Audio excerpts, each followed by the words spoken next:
بسم الله الرحمن الرحيم ولا ليال مانتا أو أحدا بيشو أي تهاي لبيه طبعا سنة كان عصب بيشي سي كوباد سنة كان لبكون يشان يلواتنكا أنكو كسوغان مقالة جيبوتي عاصمة دلكين وحان سكون نميت سي آن أشاع إنه برنامج كسياسات إسباهايسيغا بلوك pour le salut national iyo habsami u socodka isbaahaysiga walaalayaal barnaamijkani waa riyo aan fikir ka dhignay kadibna waaqicaynay barnaamijkani waa furaha isbeddelka Djibouti waa qorshaha aan rabno inaan ku bedilno dhibaatada maanta taagan una bedelno rajada bari barnaamijkani wuxuu ina fuushinayaa tareenka caalamka ee uu nidaamkani inaga reebay barnaamijkani wuxuu ka takhaluusayaa aqliyadda gunka ah ee gabowday ee wakhtigeegii uu dhammaaday ee xilligeediina laga soo gudbay barnaamijkani wuxuu ka kooban yahay ilaa 30 qodob wuxuuna si qoto dheer uga hadlayaa dhammaan dhinacyada nolosha bulshada dhaqaalaha kaabayaasha tamarta biyaha deegaanka horumarinta miyiga hay'adaha difaaca iyo amniga iyo xiriirka dibadda walaalayaal bal sawiro dhallinyaradeenna oo leh xirfado casri ah oo ay ku shaqaystaan oo aan u baahan inay dalkooda ka tahriibaan isla markaana aynan ku xisaabtamin jidka furmay ee laga tahriibi karo bal sawiro sildoonkeenna oo adduunka ku leh meeqaam sare iyo karaamo ay shaqadiisuna aysan hayn daba socodka siyaasiyiinta mucaaradka ah balse ay tahay mid la jaanqaadaysa sildoonka caalamka bal sawiro ciidamadeenna oo saameyn weyn ku leh badda cas gobolka iyo adduunka oo dhan kuwaasoo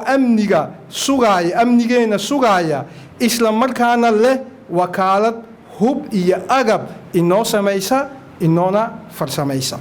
bal sawiro innaka oo ku jirna tilikoobyada caalamiga ah safka hore marka la eego dakhliga qof kaste oo Djiboutiana taasoo inoo samaynaysa nolol sharaf leh oo barwaaqo leh bal sawiro wax soo saarkeena oo caalamka ku caan baxay tayo sare sida calaamadda made in Japan iyadoo wax soo saarkeena uu noqdo calaamad caalami ah oo lagu aqoonsado made in Djibouti bal sawiro suuqa ganacsiga iyo maalgashiga oo furan oo xor ah lagana tirtiray caadooyinka ku salaysan hebel iyo heblaayo ayuu suuqani loo xidhay bal sawiro isbitaallo casri ah oo qof kasta heli karo adeeg caafimaad oo la gaadhsiiyey tuulada ugu fog iyo dad caafimaadkooda ka helaya daryeelka ugu wanaagsan oo aanan u baahnayn in loo dhoofiyo dal kale bal sawiro Djibouti oo dadka oo dhan ay dareemayaan in codkooga la maqlo oo doorashooyinkan ay ka niyad jabeen loogu bedelo doorashooyin xalaal ah hufan oo madax bannaan oo ay shacabka reer Djibouti dib ugu soo xuumaan doorashooyinka bal sawiro dowlad ka xishoonaysa laami daldalooda dowlad ka xishoonaysa in lagu faano bridge amba bon dowlad kale inoo dhistay dowlad ka xishoonaysa inuu madaxweynuhu u soo kallaho xarig jar waddo 5 kilomitir ah bal sawiro Djibouti oo ka faa'iideysata khayraadkeega dabiiciga ah iyadoo la hirgeliyo qorshe iyo adeegyo dalxiis oo caalami ah oo xeebaheena ugu qurux badan adduunka buuraheena muuqaal ahaan qurux badan iyo deegaankeena dabiiciga ah ay ku soo jiidan karaan malaayiin dalxiisayaal ah sanad walba oo keeni kara malaayiin doolar shaqo abuur weyn iyo koboc dhaqaale oo aan hore loo arag walaalayaal barnaamijkani waxa uu sawirayaa Djiboutida cusub aynu raadinayno. In wax la suureeyo oo la sawiro way fududahay, in wax la hirgeliyo yadna way fududahay, laakiin waxa se adag jidka u dhaxeeya in la sawiro iyo in la hirgeliyo. midna ogsoonaado ma jirto wax aan suurtagal ahayn haddii aan loo midoobin.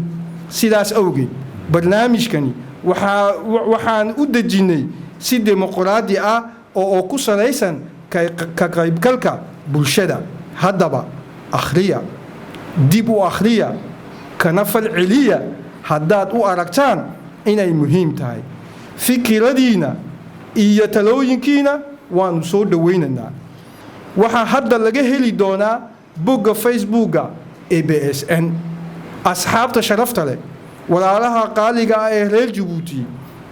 soo agjoogsada BSN si aan wadajir u helgelino isbeddelka dimuqraadiga ah ee la wada sugaayay. wakhtigu wuu yimid, isbeddelkuna wuxuu qaraacayaa albaabka ee haan ka furno. السلام عليكم ورحمة الله وبركاته.